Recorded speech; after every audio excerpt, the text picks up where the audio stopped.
Signal Simulator is a complicated beast. It has a great potential creep factor with its ability to turn your mind against you with even the meaningless signals putting you on edge. However, if you walk outside and go exploring a bit too much, you'll find plenty of Easter eggs that pretty much throw aliens right in your face. Let me take a step back and tell you a little bit more about the game. Signal Simulator is exactly what its name suggests.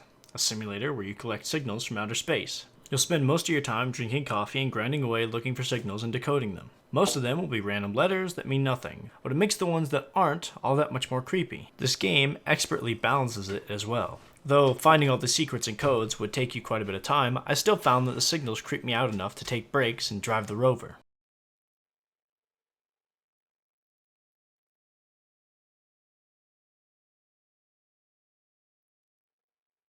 Yeah, it's not all that exciting. But it's something to do to distract you from the alien breakup message that you'll read. And I gotta tell you, they get pretty vulgar. There's also a Space Invaders clone and a Storm the Area minigame, but you have to go to the menu for that one. Before I move on, the Storm the Area game actually broke me. The fact that the aliens are Naruto running at you while you shoot them with weapons that are knockoffs of what's in Doom just absolutely broke me.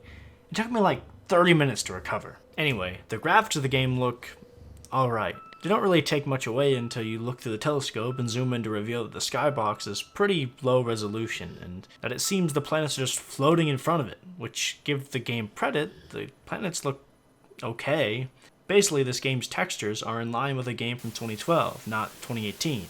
But as long as you don't mind actually going outside to stare at the stars, then you should be fine. However, something that does majorly affect the game is the controls, which somehow manage to be both complicated and simple all at once. The actual keyboard controls are pretty much just a walking sim. However, when you sit down at the computer to actually find some signals, you have a bunch to manage, and the tutorial to teach you is kind of garbage. If you do everything it tells you in the order it tells you, you'll probably get the hang of it, but I had to Google it just to get myself refreshed. It's possible that this is just user error and I'm way stupider than I think I am, but once you get your first signal decoded, it's straightforward from there. While sitting at the desk, you look at any knob you want to turn, you press Q or E to rotate them. Switches, you just press a single button to flip them on and off. But what they do, you'll have to figure out yourself. The terminals and screens at the desk hit you with a lot of information. It'll take a bit of figuring out, but once you understand, you'll be decoding space emails in no time. Really, I think it's the gameplay that'll make it or break this game for you.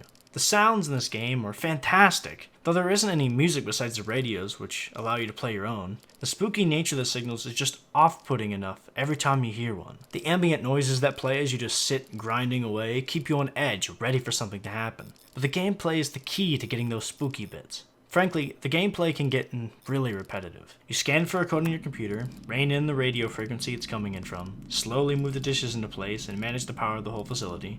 The developer even knows the gameplay can be boring, as there is a screen which you can watch movies you import into the game.